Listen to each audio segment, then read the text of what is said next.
An Adanggaman is an African king who destroys villages and cultures in Africa.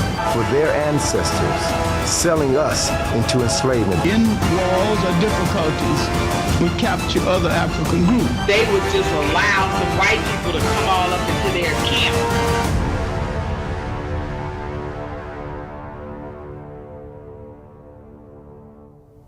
You ever heard of an Adanggaman? No.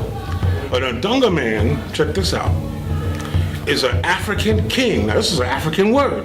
Adanggaman ain't come from over here. Ain't come from the white man. An Adanggaman is an African king who destroys villages and cultures in Africa, enslave the people, and sell them to the white man, knowing what the fuck the white man gonna do. That's an Adanggaman. That's Al Sharpton. That's Jesse Jackson. That's all them Negro motherfuckers that's telling you, don't fight, don't riot, just be chill and march. You ain't no army, but you marching. Those are Adanggamen, okay? Mm-hmm. Because those Adanggamen not only sold slaves to Europeans, but to Moors. The Moors treated the slaves with some favoritism,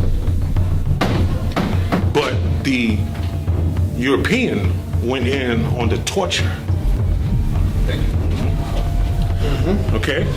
So a lot of people don't know that. You hear people say, even hear some Africans say, oh, there wasn't no Africans enslaving people and we didn't have that sophistication. Right. Bullshit. Right.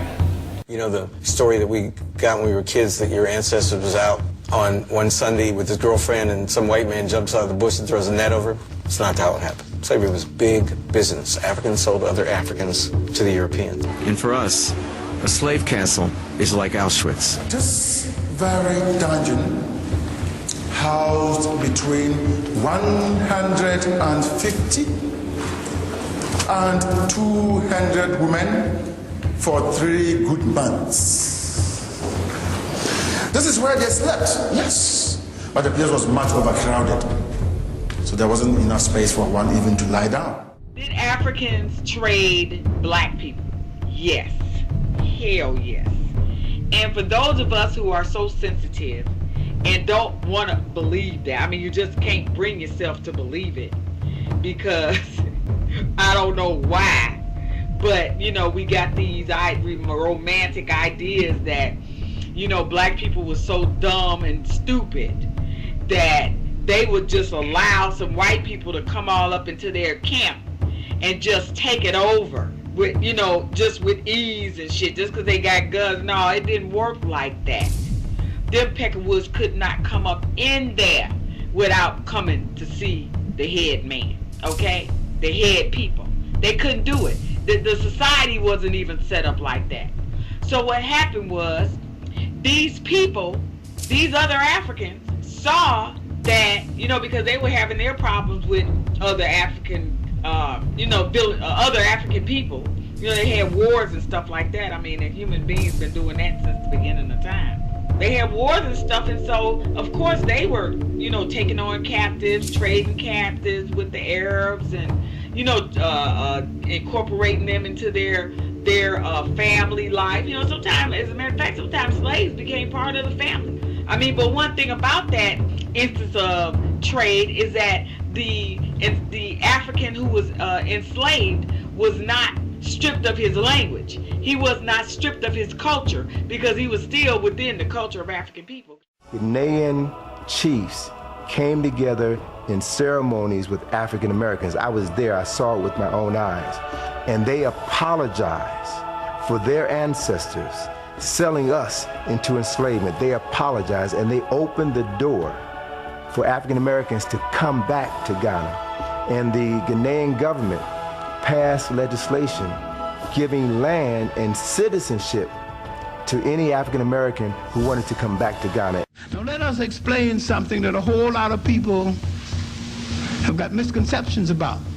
Whether the Africans had slavery before the Europeans. In the European sense, no. Servitude is not slavery. They had worse servitude here in the United States, whites against whites. Many times the Africans in wars or difficulties would capture other African groups. These groups would have to work their way out of indenture. That the nature of African servitude, one to the other, had no relationship to the slave trade. That the slave trade was the greatest holocaust, the greatest drainage on a people in the history of the world. The Africans came from a society that was collective. The European came from a society that was individual. Two kinds of temperaments, two different people. You enslaving motherfuckers right now. The Africans that come here are trying to enslave your ass now. What are you talking about? What you mean by that? What do you mean? What do you mean? I want you to go in on that. Well, look, I'm telling you right now, and I have nothing against, everybody's different. Everybody have their own personality, and I'm not saying it as a whole, but they come here, they take these jobs, they treat you like shit. That's right. Okay? They do everything the European, that's why they hire them motherfuckers. They ain't hiring you because you know too much. Paid the geograph his customs. 30 barrels, 2 kegs, and 11 flasks rum. And so it went. European slave traders found themselves bargaining with local African elite who set the terms of trade.